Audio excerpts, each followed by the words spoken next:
Selamat pagi anak kelas 6. Kembali lagi kita ke dalam pembelajaran kita, selamatkan makhluk hidup dalam subtema hewan sahabatku. Pada tema 1, selamatkan makhluk hidup. Subtema 2, hewan sahabatku. Pada pembelajaran 1, fokus pembelajaran kita pada pagi hari ini yaitu adalah bahasa Indonesia, IPS, IPA.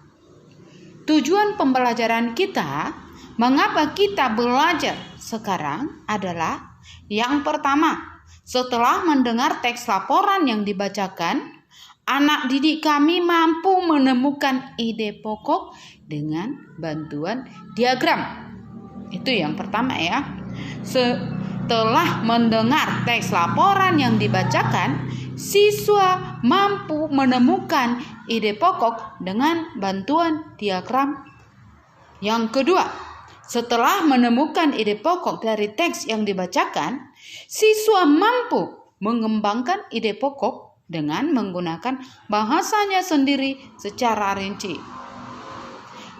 Yang kedua, setelah menemukan ide pokok dari teks yang dibaca, siswa mampu mengembangkan ide pokok dengan menggunakan bahasa sendiri secara rinci. Maksudnya bahasa sendiri adalah bahasa kita sendiri, bahasa anak-anak didik kami sendiri.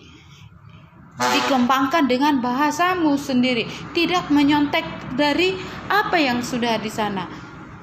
Kira-kira seperti itu. Yang ketiga, setelah membaca teks, anak didik kami mampu mengklasifikasikan hewan berdasarkan cara perkembangbiakannya secara opipar dan vivipar, serta apa manfaat daripada hewan itu di dalam kehidupan kita.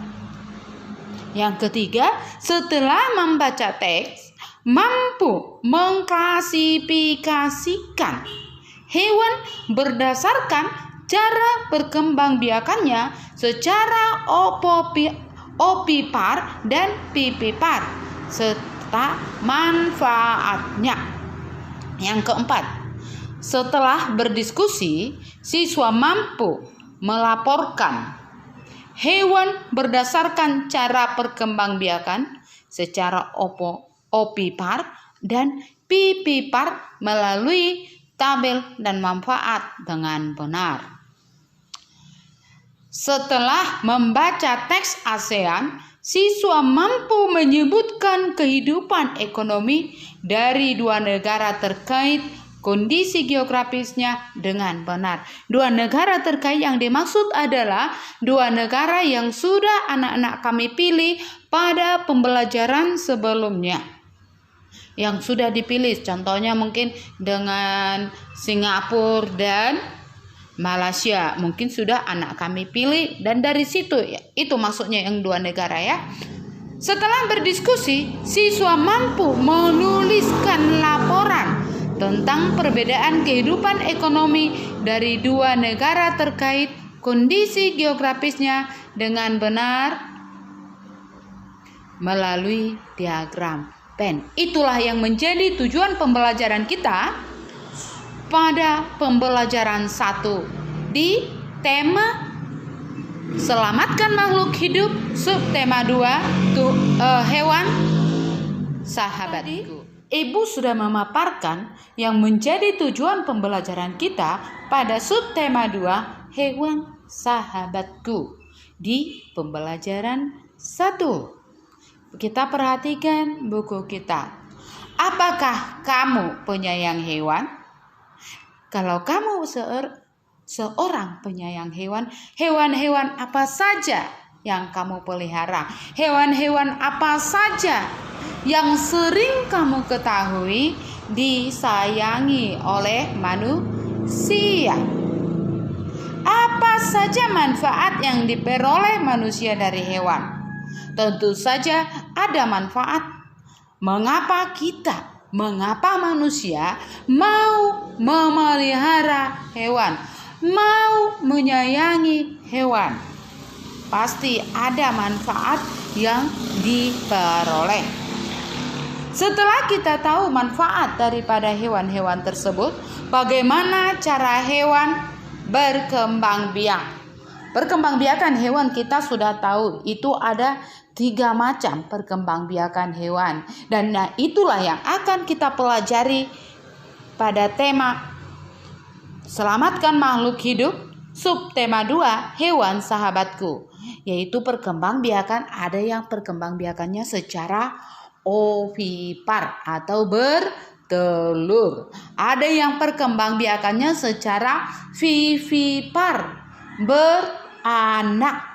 Dan ada yang berkembang biak secara ovovivipar, bertelur dan beranak. Itulah yang akan kita pelajari pada saat pembelajaran 1. Ibu menyiapkan beberapa contoh hewan yang sering dipelihara oleh manusia dan disayangi oleh manusia. Contohnya ayam.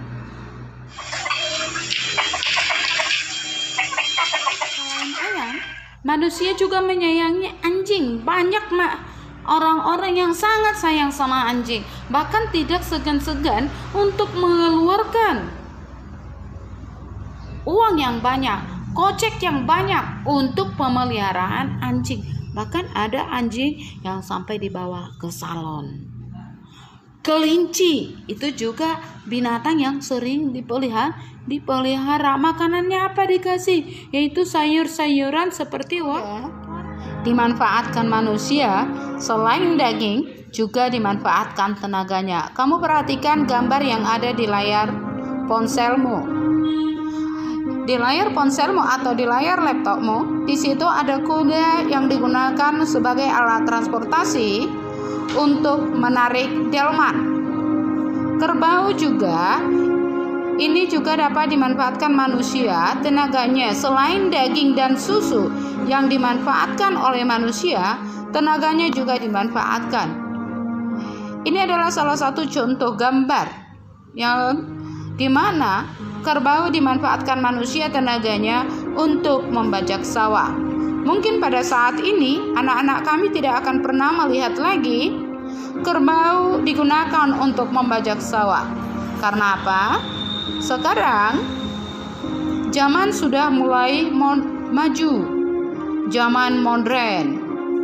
Tenaga hewan, tenaga binatang dapat digantikan dengan tenaga mesin. Kalau sekarang sudah ada traktor, ada jetor, dan banyak lagi alat-alat. Sekarang mari kita mengamati. Negara-negara di Asia Tenggara memiliki banyak jenis hewan.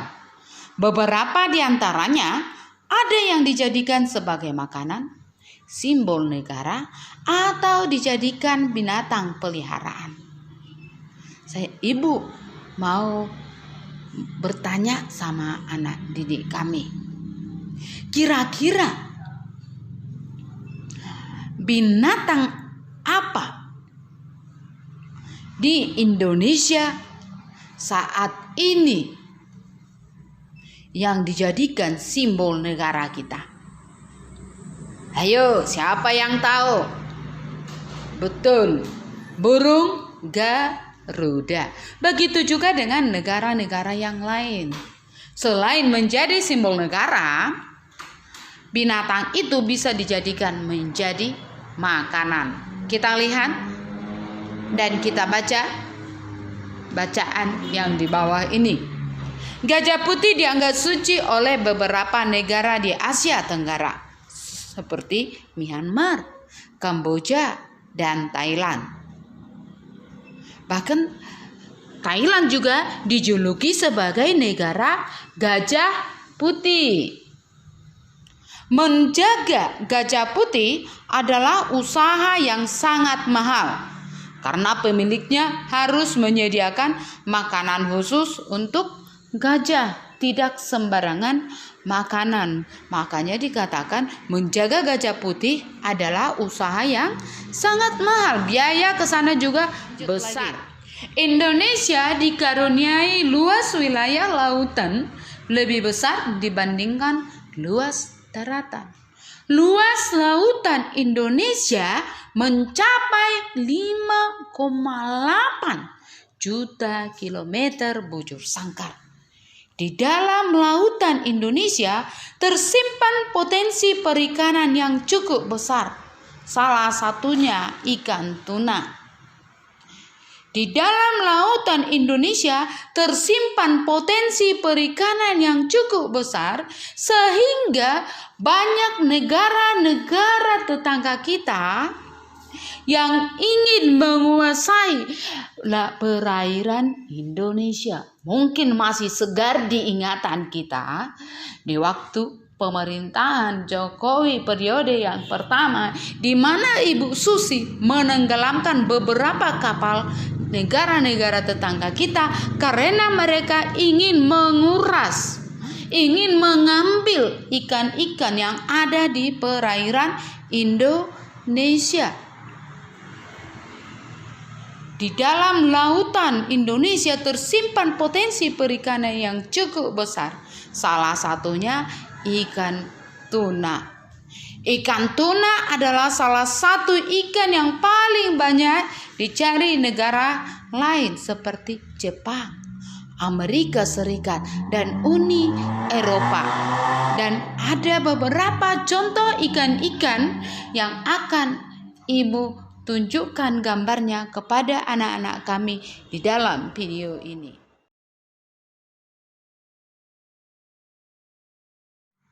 Tahukah kalian burung yang hidup di negara tetangga kita? Burung takur dahan hidup di Malaysia. Hewan ini termasuk hewan yang dilindungi negara. Ya, burung takur dahan ini dilindungi di daerah Malaysia. Kira-kira hewan-hewan apa saja yang dilindungi negara kita yang ada di Indonesia yang hampir punah? Salah satunya burung cendrawasih. Ada lagi harimau Sumatera, badak bercula satu. Juga kalau di Indonesia itu adalah hewan yang hewan di atas merupakan sebagian dari hewan yang hidup di Asia Tenggara. Bisakah kamu menemukan hewan lainnya? Catatlah temuanmu pada tempat yang telah disediakan, atau catatlah temuanmu di buku catatanmu untuk menjadi tambahan atau referensi di pengetahuanmu. Kelompokkanlah hewan-hewan yang ada di dalam teks dan yang kamu temukan ke dalam diagram pen berikut berdasarkan cara perkembangbiakannya.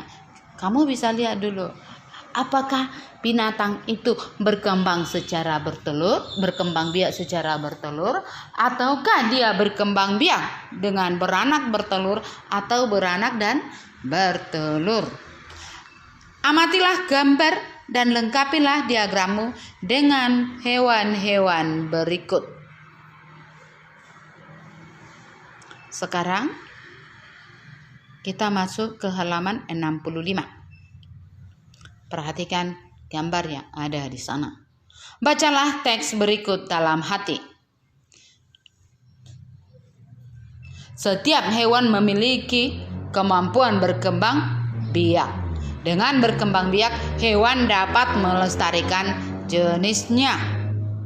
Tahukah kamu bagaimana cara hewan berkembang biak? Tadi sudah Ibu menyinggungnya. Hewan berkembang biak dengan 3 cara. Kita lihat di sini. Ovipar, hewan yang berkembang biak dengan cara bertelur. Contohnya ayam dan jenis burung lainnya. Dapatkah kamu menyebutkan hewan ovipar lainnya? Pasti dapat. Selain bertelur, ada juga hewan yang berkembang biak dengan cara melahirkan. Disebutlah itu vivipar. Contohnya sapi, kucing, dan gajah. Ovipar adalah hewan yang berkembang biak dengan cara bertelur sekaligus melahirkan. Ada contohnya adalah ular. Beberapa jenis ular tidak selamanya melahirkan anaknya. Kadang-kadang pada saat melahirkan anak-anaknya masih ada ular yang terbungkus cangkang telurnya.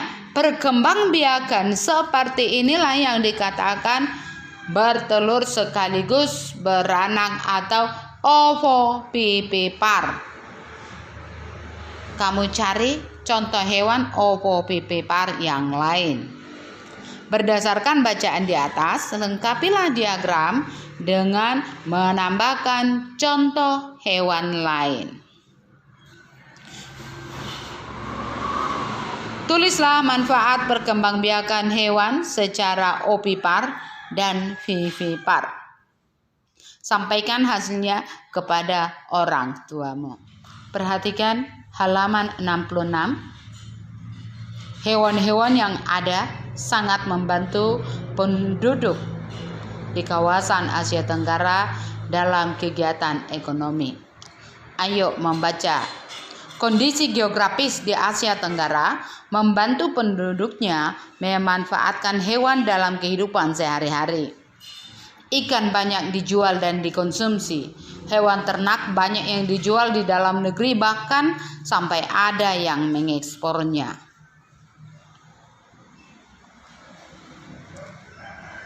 Kamu bisa belajar lebih banyak mengenai kegiatan ekonomi di kawasan Asia Tenggara terkait kondisi geografisnya. Potensi ekonomi negara-negara anggota ASEAN. Kawasan Asia Tenggara terletak pada jalur perdagangan dunia. Kawasan ini menjadi jembatan antara kawasan Eropa dan Asia Timur. Oleh karena itu, Asia Tenggara menjadi wilayah persaingan bagi pihak-pihak yang ingin memanfaatkan kedudukan strategis kawasan ini.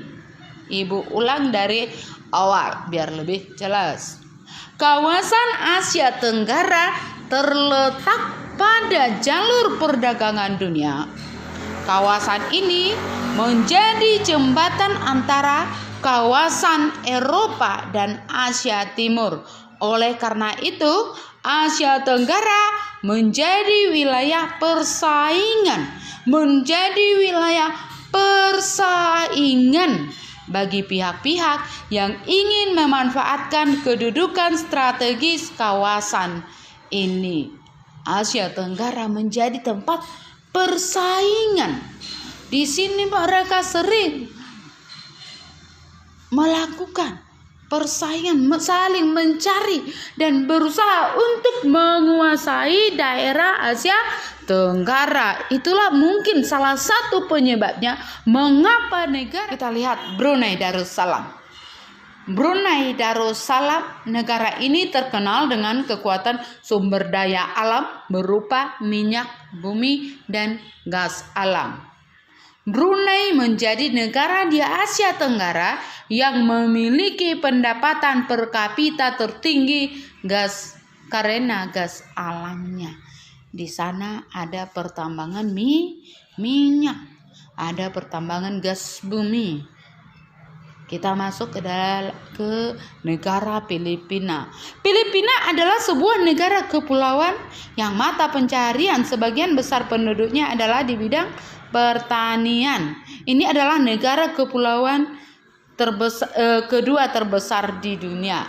Dan negara kepulauan terbesar pertama negara kita Indonesia.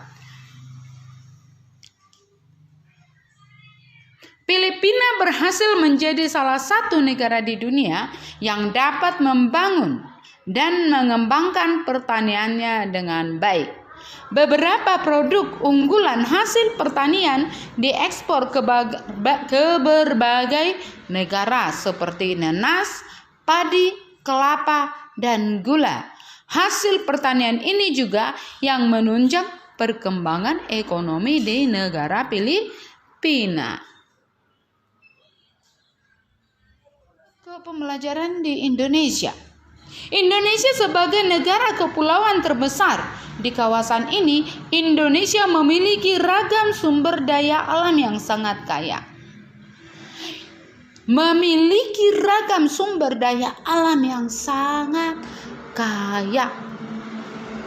Banyak hal yang dapat dikembangkan untuk memperkuat perkembangan ekonomi Indonesia. Saat ini, Indonesia mengekspor minyak dan gas bumi, tekstil, dan produk-produk dari kayu. Pertambangan menjadi salah satu pintu masuk para pengusaha mancanegara ke Indonesia. Keindahan alam Indonesia pun merupakan daya tarik yang menjadi sumber devisa negara dari sektor pariwisata. Indonesia memiliki banyak daerah-daerah yang dapat dijadikan menjadi tempat pariwisata karena keindahan alamnya. Daerah yang paling terkenal di dunia itu adalah Pulau Bali yang disebut dengan julukan Pulau Dewata. Apalagi Danau Toba, kawasan Danau Toba. Dan sampai saat ini kita melihat kawasan pariwisata di daerah kita ini juga sangat tinggi. Di tempat kita ini sudah mulai banyak kawasan-kawasan yang sudah mulai dibangun oleh pemerintah. Yaitu seperti contohnya yang paling dekat dengan kita adalah Pantai Pasir Putih Parparean. Apalagi daerah wisata yang dekat dengan daerah kita, Lumban Bulbul. Selain itu ada lagi Aix Regar Nalas. Dan yang paling terkenal sampai ke mancanegara yang sudah lama dikenal adalah Parapat. Dan masih banyak lagi di daerah kawasan Danau Toba yang menjadi tempat wisatawan karena keindahan alam. Kita masuk dengan daerah Kamboja. Di Kamboja mengalir Sungai Mekong. Daerah di sekitar Sungai Mekong merupakan daerah yang subur. Mata pencaharian penduduk Kamboja adalah pertanian. Hasil pertanian Kamboja yang besar adalah padi dan karet.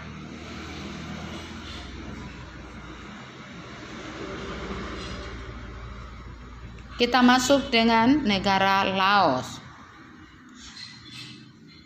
Laos bertetangga dengan Kamboja. Negara ini dilewati oleh aliran Sungai Mekong. Sama seperti di Kamboja, kegiatan pertanian banyak dilakukan sepanjang aliran Sungai Mekong. Sebagian besar hasil pertanian dinikmati oleh masyarakat Laos. Masuk kita ke Malaysia. Kegiatan ekonomi utama penduduk Malaysia adalah di bidang pertanian, pertambangan, dan perindustrian. Perdagangan internasional merupakan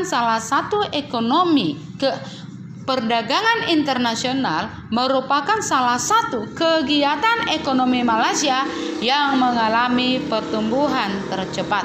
Peralatan elektronik, minyak, dan gas bumi diekspor ke negara lain. Produk dari kayu, minyak sawit, karet, tekstil, sepatu, dan bahan-bahan kimia diperdagangkan di dunia internasional. Perhatikan gambar yang ada di layar ponselmu atau yang ada di bukumu. Kita masuk dengan Myanmar. Mata pencaharian utama penduduk Myanmar adalah pertanian, perkebunan, dan pertambangan. Padi merupakan hasil utama dari pertanian di sana. Myanmar merupakan salah satu negara penghasil padi terbesar di Asia Tenggara. Singapura merupakan negara maju di kawasan ASEAN. Letak Singapura sangat strategis. Saat ini Singapura menjadi negara transit teramai di Asia. Kita akan masuk ke dalam pembelajaran Thailand. Thailand sering disebut sebagai lumbung padi di Asia Tenggara. Padi memang merupakan hasil pertanian terbesar di negara Thailand. Selain itu, perkebunan, kehutanan, pertambangan, dan industri juga merupakan kegiatan ekonomi penduduk Thailand. Saat ini, penghasilan utama Thailand adalah sektor pariwisata. Keunikan bangunan budaya di Thailand menjadi daya tarik tersendiri bagi para wisatawan mancanegara. Vietnam. Setelah pulih dari perang Vietnam, negara ini mulai berkembang di berbagai sektor perekonomiannya. Pariwisata dan turisme mendukung perkembangan ekonomi. Bidang pendukung lainnya seperti usaha jasa di bidang perhotelan, restoran, serta transportasi juga turut berkembang pesat. Coba kamu perhatikan gambar yang ada di Vietnam. Ini juga merupakan salah satu keunikan daerah Vietnam. Mereka melakukan perdagangan atau mereka melakukan perekonomian di atas air. Pasar di atas air. Ini merupakan salah satu keunikan yang ada di Vietnam. Sampai di sini dulu pembelajaran kita untuk hari ini. Pada pembelajaran selamatkan makhluk hidup dalam subtema hewan sahabatku. Dalam pembelajaran 1, semoga bermanfaat dan jangan lupa tetap belajar. Salam sehat dari Ibu.